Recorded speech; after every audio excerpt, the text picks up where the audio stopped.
Apple CEO Tim Cook starts his day at 3:45 a.m. every single day.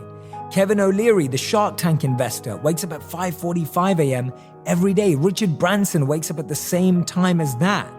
And some people are dreaming of success and others are waking up and making things happen. That's the difference.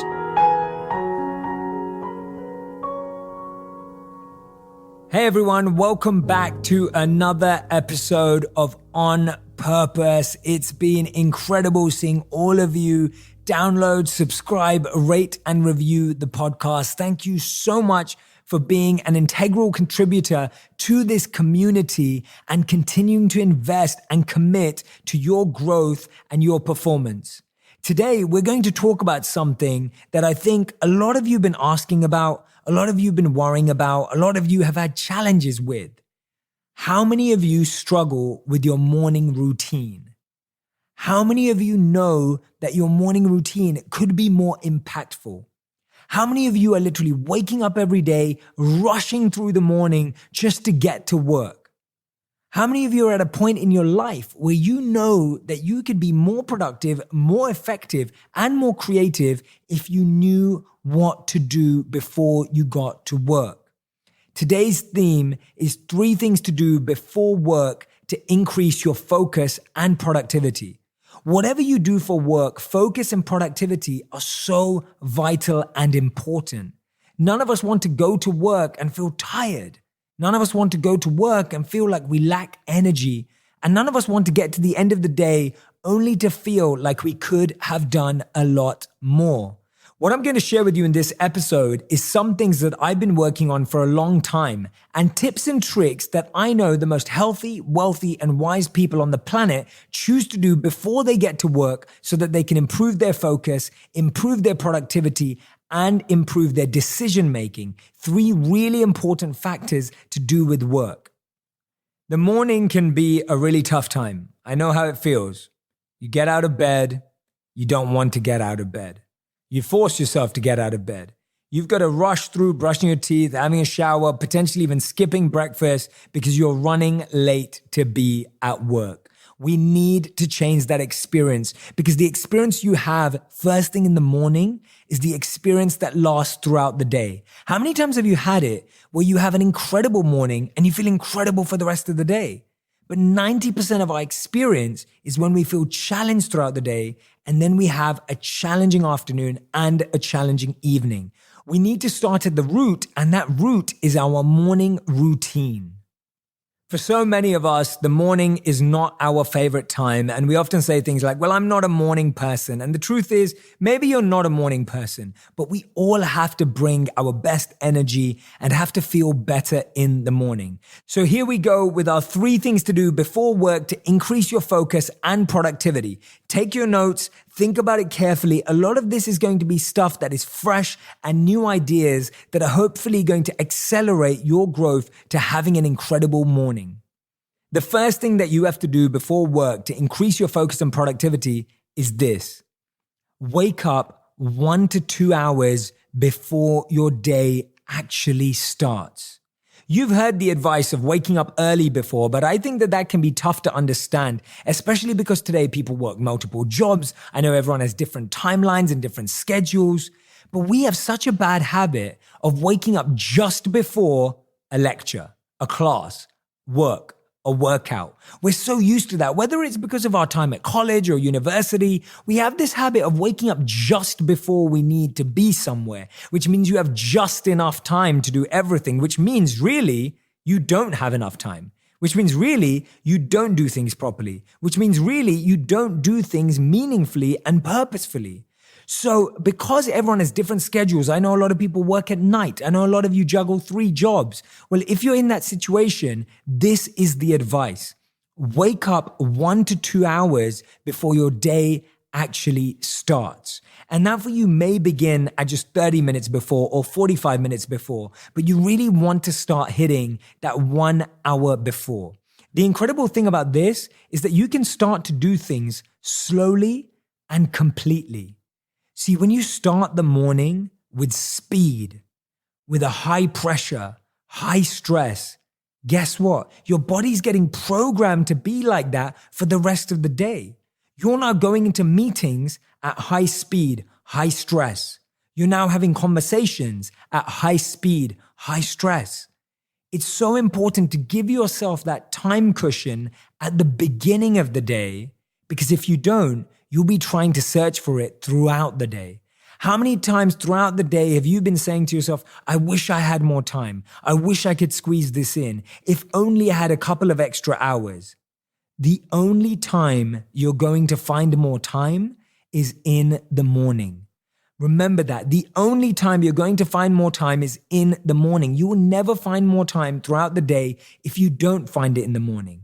And the aim is you can now do things slowly and completely.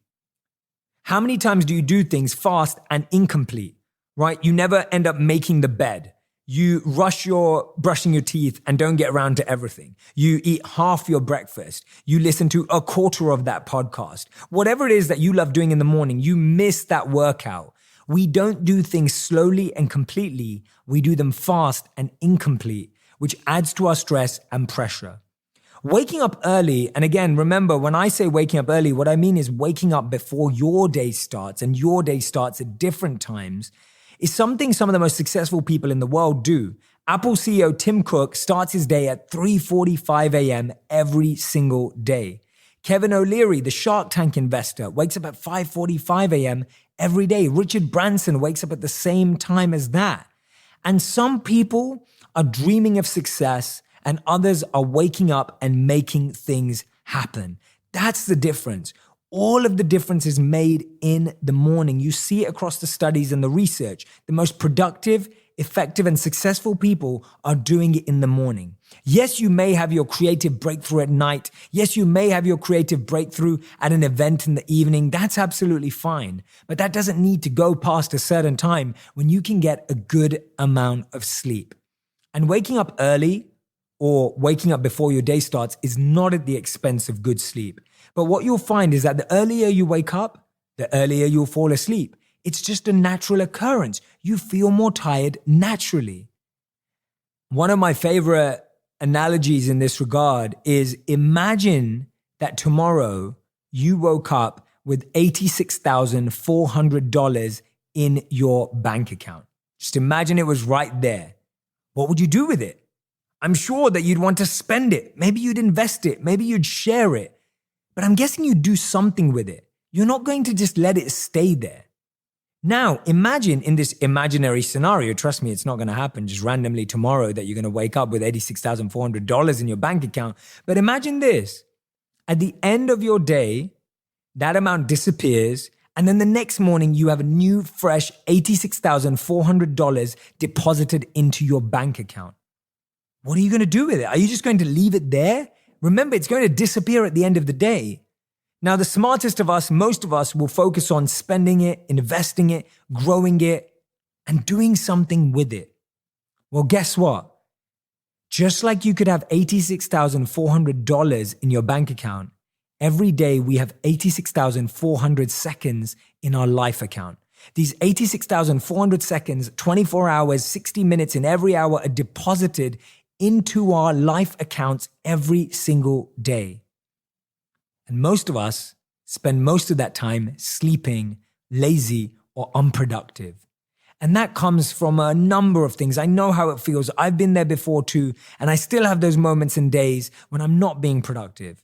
Now, if your body's telling you to sleep, if your body's telling you you're tired, that's fine. We should listen to it. But not if that's become the norm, not if that's become the rule. Of course, we all get tired. We all need to feel lazy. We all need to relax and kick back. And it's important to listen to that. But if we're not feeding our bodies the right thing, if we're not fueling our bodies with exercise and then they're feeling that way, then the root of the situation is different. It's not enough rest. It's not enough care. One of my favorite thoughts about time is what we want most, but what we use worst.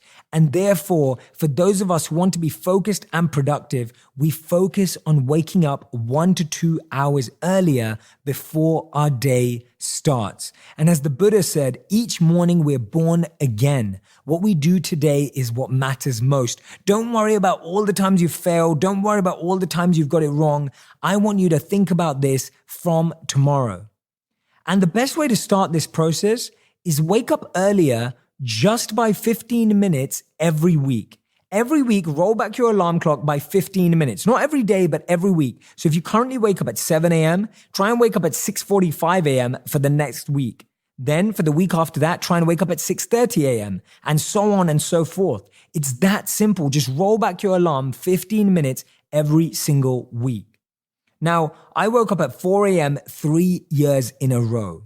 And maybe there were a couple of days I woke up later, and there were probably a few I even woke up earlier. But on average, for 3 years, I woke up at 4 a.m. every day when I lived as a monk. Just putting it out there, this isn't now.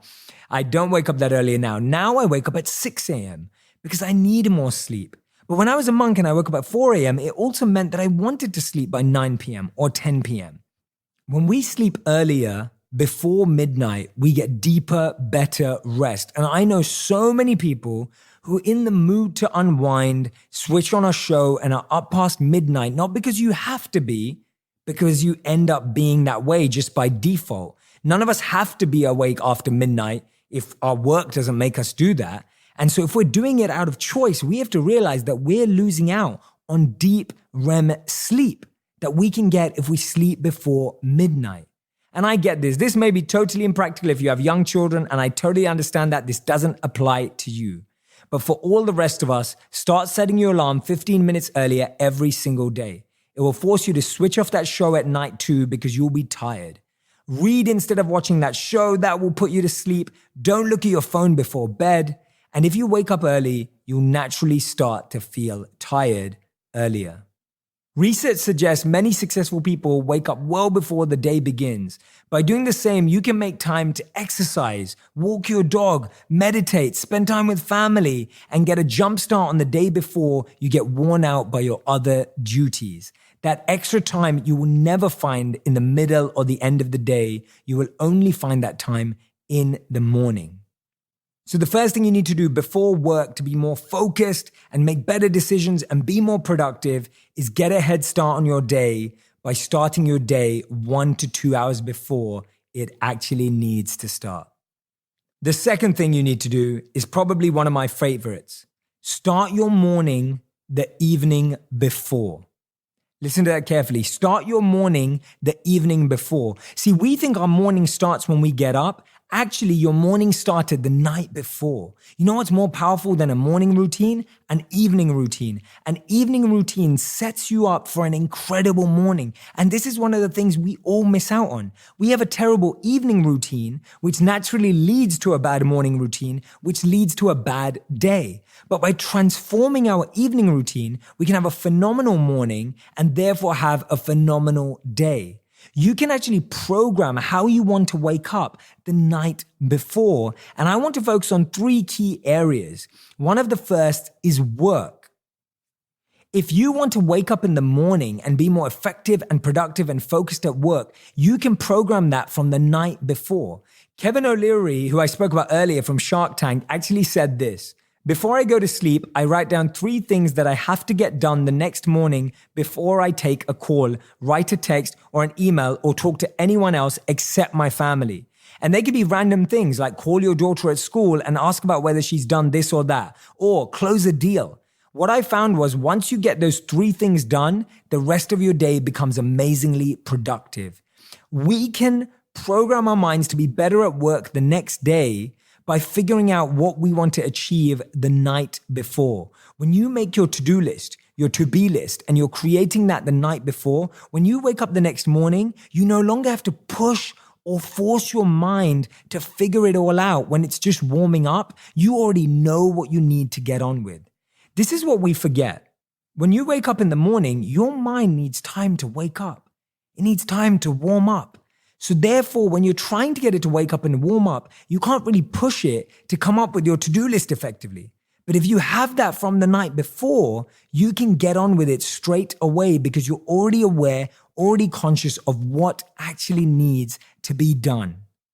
Another way that you can start your morning the evening before is by deciding what to wear. As monks, we wore the same thing every single day. We had 2 sets of robes, one you wash, one you wear, and you keep alternating. Now, I have a lot more clothes than that. I have a lot more bigger selection of trainers or sneakers, as you call it here. I have a bigger selection of all those things. I have to be conscious about what I wear. But one of the things I've done to simplify that is, first of all, I have a lot of the same thing in different colors. That really makes it easy. I like wearing the same pair of joggers every single day. Obviously not the same pair, the same type of pair. You get the point. That I wear every single day. That makes it easier for me to decide what I'm comfortable in. When you're deciding what you want to wear the night before, you're removing the challenge from the morning. If you're spending your morning time deciding what to eat for breakfast, what to wear to work, and then to figure out what you're going to do and achieve at work, you're adding so many things to your mind in the morning that it doesn't have time to wake up or warm up. You're pushing it into what is known as decision fatigue so early in the day. And I want to share some research with you that's going to blow your mind about this subject. In a study by the National Academy of Sciences, psychologists examined the factors that impact whether or not a judge approves a criminal for parole. They looked at 1,112 rulings over a 10-month period. The rulings were made by a judge who would decide whether a criminal can be released from prison to parole.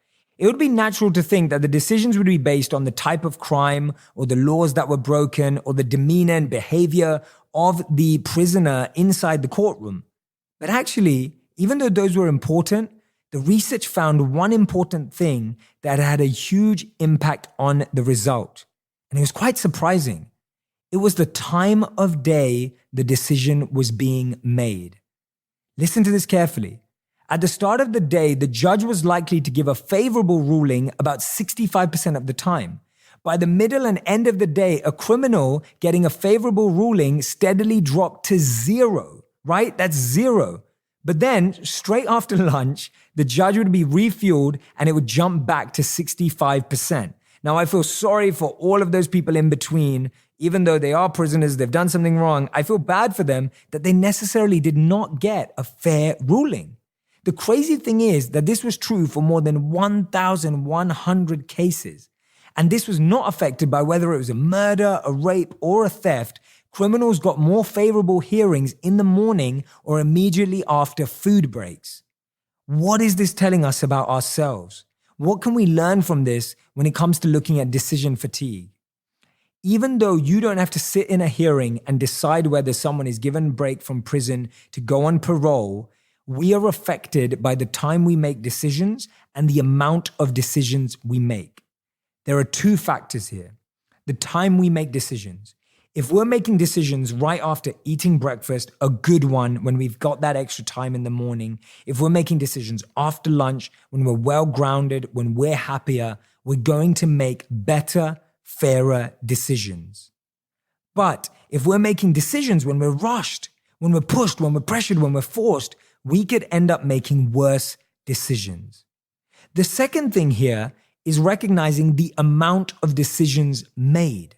If you're making multiple insignificant, smaller decisions every morning, like what to wear, what to eat for breakfast and lunch, what time you're going to go to the gym, if you're figuring out all of that in the morning, what class you're going to, if you're doing that all in the morning, you are basically reducing your brain and mind's ability to make better decisions when you get to work. So if you're getting to work unfocused, and if you're getting to work and unproductive, that's because you're using all of your focus and productive on these small tasks in the start of the day.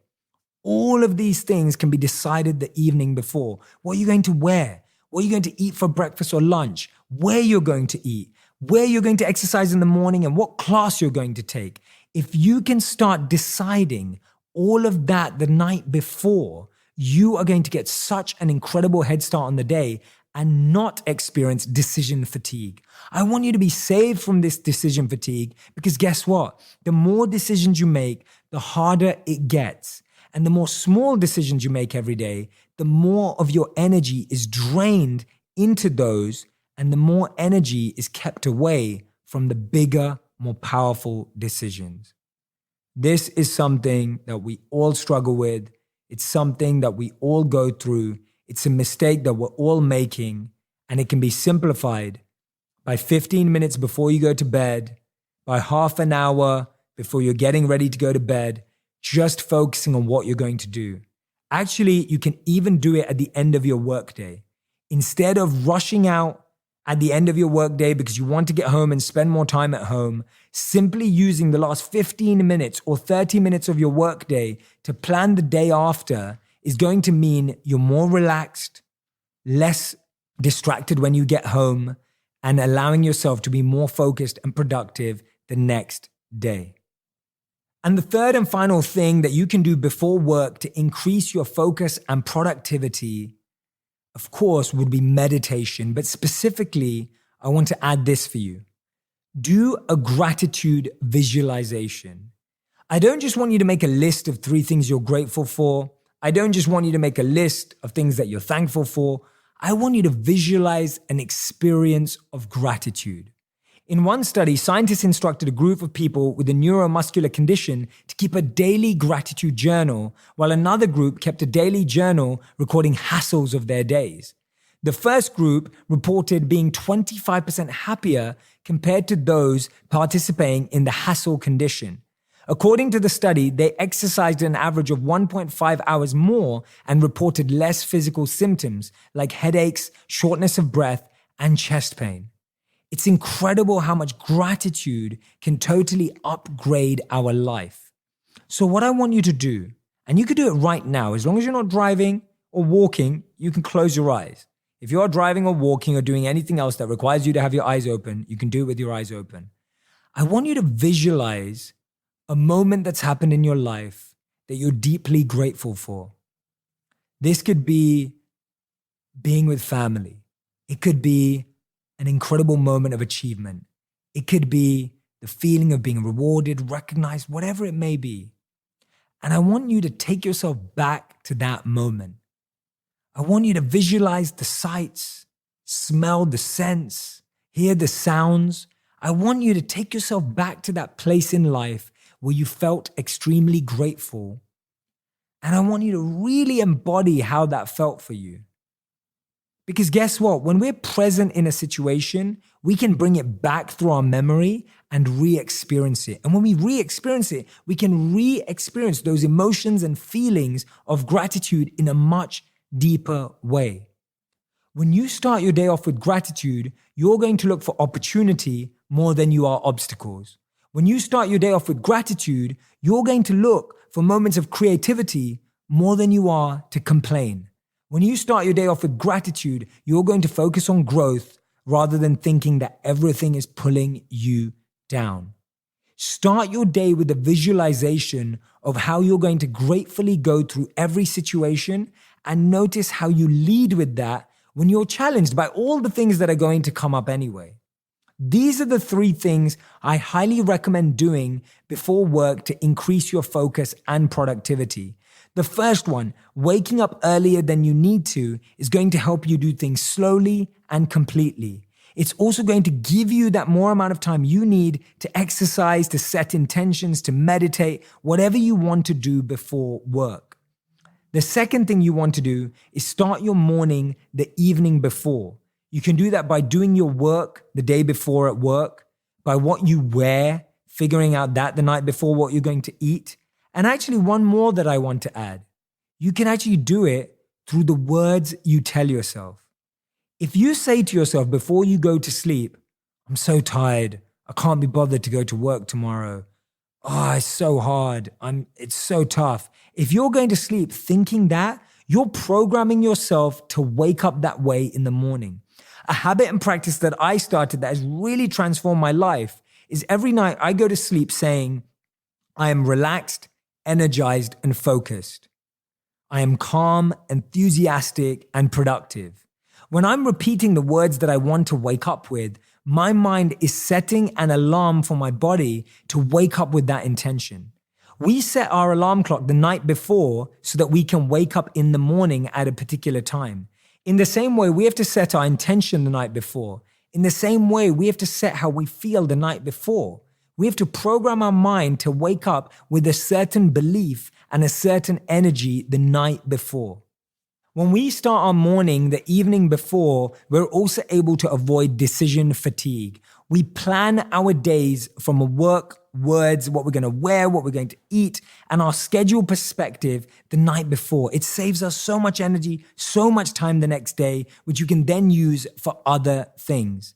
And finally, a visualization of gratitude, not just thinking about it, but really experiencing that gratitude again so that you can really start your day feeling abundant, feeling grateful, and feeling empowered.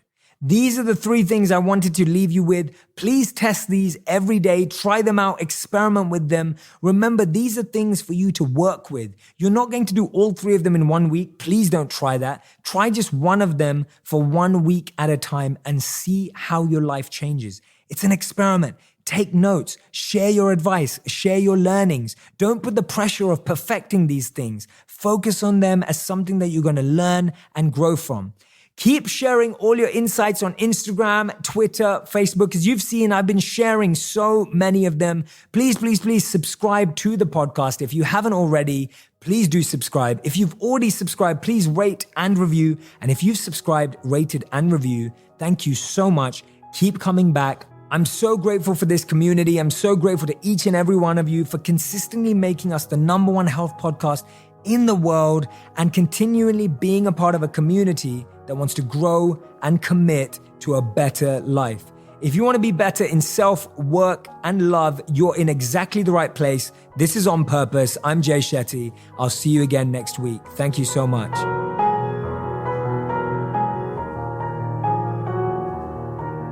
Thank you so much for listening through to the end of that episode. I hope you're going to share this all across social media. Let people know that you're subscribed to On Purpose.